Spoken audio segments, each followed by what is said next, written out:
Anxiety. My brain is a creature determined to survive and convinced that it won't. I've been told that's anxiety. I don't remember when anxiety turned from short-stay visitor to permanent house guest smelling like 3-day-old fish, leaving all the lights on when I'm trying to sleep, but it won't let me sleep. Why won't it let me sleep? I don't remember when anxiety last left, but I know that after watching Final Destination, I had a new set of tasks to avoid, too dangerous to risk, even with all the repetitive behaviors I could muster, and that's the OCD. From the anxiety that is, or causes, or births what I'm told are intrusive thoughts, to the behaviors that aren't just washing my hands a lot, though I do, and now thanks to a pandemic, more people do, but it's not the same. What I'm trying to say is that anxiety makes my head messy. It is cluttered with warning signs stolen from streets I used to walk and neighborhoods I've never lived in, but knew people who did. There are piles of sharp-edged memories offering cautions like parking tickets that tell me not to visit there again. I have how-to books on surviving days out and nights out, and new relationships, and old ones too, because people can be hurt by strangers but only ever betrayed by friends.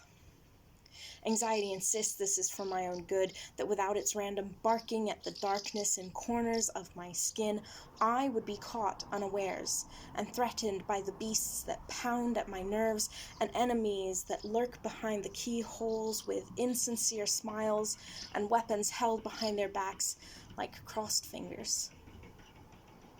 Without me, anxiety insists, you would not have made it this far.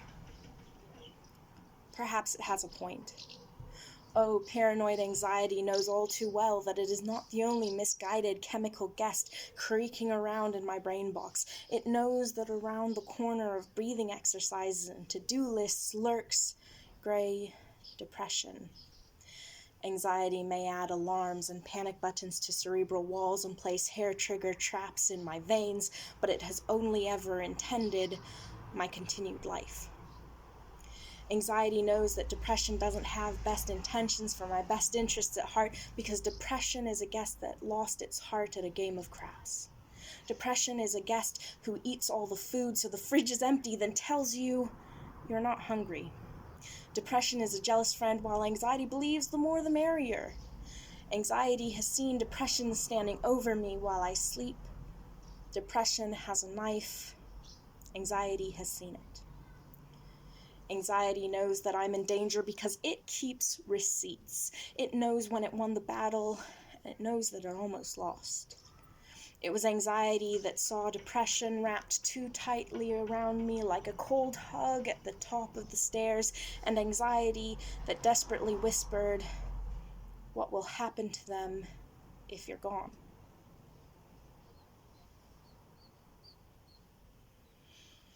Anxiety is exhausting.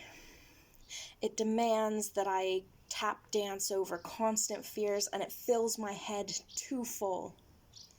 I have hated my anxiety for many years, in many ways, for many reasons, but anxiety is doing its best.